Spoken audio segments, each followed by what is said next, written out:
grandes desafios da medicina, especialmente da cirurgia, é a segurança do paciente. Como garantir ou pelo menos tentar minimizar os riscos? E nesse sentido, quem conseguiu marcar um importante tento em favor de todos os brasileiros foi a Sociedade Brasileira de Cirurgia Plástica.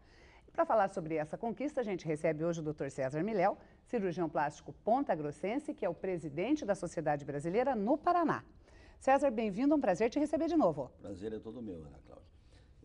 Sendo para falar de cirurgia plástica e da sociedade, eu estou sempre à disposição de vocês. Que bom, fico feliz de saber. E vocês, foi noticiado essa semana, inclusive semana passada, em nível nacional, uma luta que vocês estavam já há algum tempo, a gente já teve a oportunidade de conversar no programa, sobre um protocolo de segurança para a cirurgia plástica e parece que agora vai se estender para todas as especialidades. Como é que é isso? Cresceu muito esse projeto. O projeto era para que nós não cometêssemos erros. Ou seja, se ia realizar uma cirurgia, era muito importante saber quais os dados importantes para que naquela cirurgia não tivesse cometido algum erro. Mas não, o negócio foi se aprofundando, os estudos foram melhorando e hoje a sociedade, através do nosso presidente e a Câmara Técnica do DEPRO, resolveram fazer um departamento de segurança do paciente, praticamente, né? O pessoal lá de Santos resolveu então elaborar todos os detalhes necessários para que você não cometa o erro. Então eu falo isso porque nós começamos a estudar. O primeiro ato foi a temperatura da sala. Ah, desde esses detalhes? Desde esses detalhes mínimos.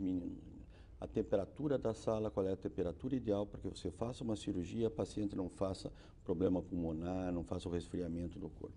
Depois, o tempo da cirurgia, a área a ser operada, a quantidade de líquido a ser retirado do paciente, que nós estipulamos já, isso aí já faz tempo que está sendo estipulado em 5% da superfície corporal, a quantidade de cirurgias a serem realizadas, né? O maquinário e o hospital onde possa ser realizada essa cirurgia, todos os apetrechos do centro cirúrgico, do anestesista. Então, tudo isso foi sendo estudado. Em cada jornada da sociedade, nós estipulávamos um tempo, uma palestra pelo menos de 2 horas, onde cada um trazia seus anseios e nós então estudávamos sobre isso. E esse protocolo foi sendo realizado, né? Não está ainda pronto. Só que daí nós fomos apresentar isso no Conselho Federal de Medicina e o Pinheiro, que até da Câmara Técnica do Conselho, é paranaense, é nosso aqui. E o Pinheiro então achou melhor fazer inclusive um protocolo não só da cirurgia plástica, mas de todas as especialidades. De todas as especialidades cirúrgicas. Não adianta só fazer da plástica e não fazer da vascular, não fazer, entendeu, da neuro.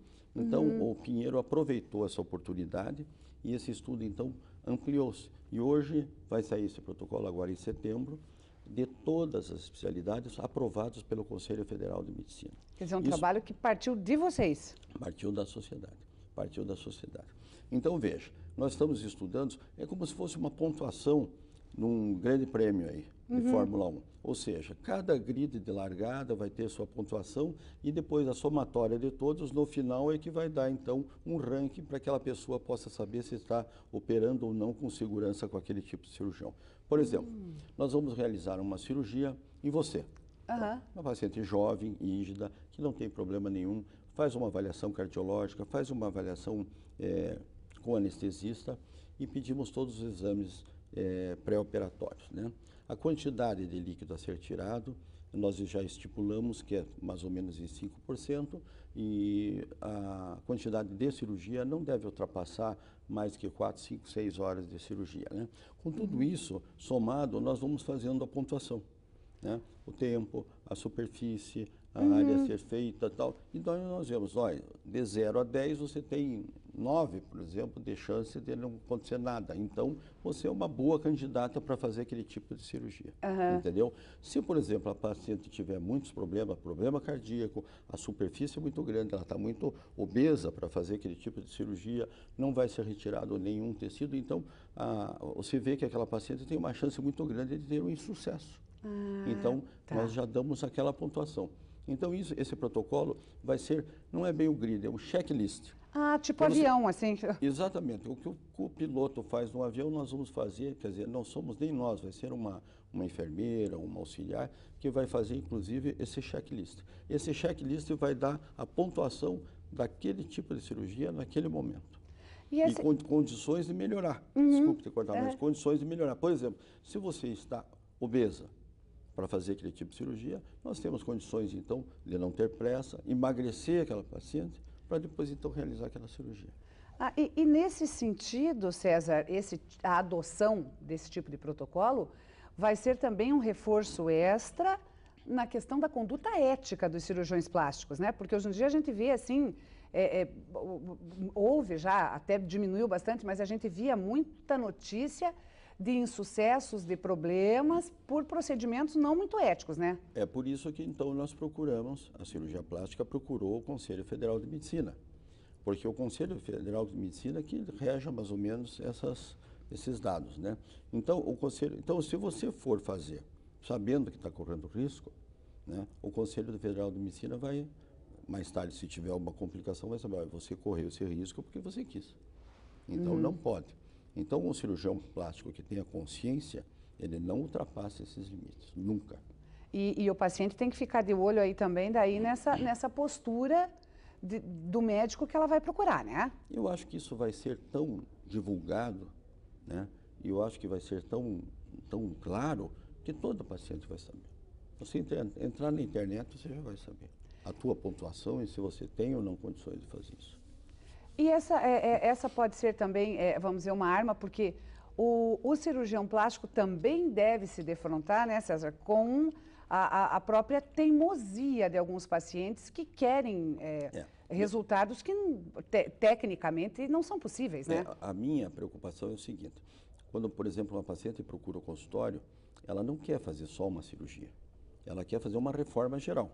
Ah, tá. Entende? Então ela já quer fazer mama, abdômen, face, ela já quer fazer uma esterectomia que ela está precisando, um períneo, alguma cirurgia ginecológica junto. Quer dizer, a somatória de tudo isso aí, o risco é muito grande, de tromboembolismo, de cirurgias associadas, então. Então, o paciente tem que ficar ciente que quanto maior o tipo de cirurgia, quanto maior o número de cirurgias, o risco é maior. Ela tem que ficar ciente disso, né? Eu, por exemplo, explico no meu consultório. A associação de várias cirurgias, por exemplo, fazer uma plástica de mama, um abdômen, mais uma esterectomia, é uma cirurgia que se já torna naquela pontuação que vamos ter, né? Até agora não definimos ainda, mas vai ter. Provavelmente em setembro já vamos soltar isso aí. Vai ter uma pontuação que ela vai ver que ela está correndo risco. Então, por que eu, como médico, com consciência, vou fazer essa paciente correr risco? Então, é muito melhor explicar para o paciente que é melhor ela fazer isso em várias etapas, que eu acho certo. Por exemplo, faz uma, espera pelo menos um mês ou dois para ela melhorar, faz a segunda e depois faz a terceira, né? Às vezes, alguma associação de cirurgia é válida. Por exemplo, uma associação de cirurgia ginecológica, uma esterectomia, como eu citei agora, uma esterectomia com o abdômen, uma cirurgia ajuda a outra. Porque eu abro para o ginecologista. Então, eu faço as incisões, abro e deixo aberto. O ginecologista vem e retira o útero. E eu fecho. Então, o que acontece? A associação das duas, uma imbrica na outra, uma ajuda a outra, porque o ginecologista tem um amplo, entendeu? Tem uma ampla visão do útero, fica melhor para ele. E eu ajudo o ginecologista nesse sentido, dando uma ampla visão e já abrindo mais rápido que ele mesmo abre. Então, a associação das duas é válida.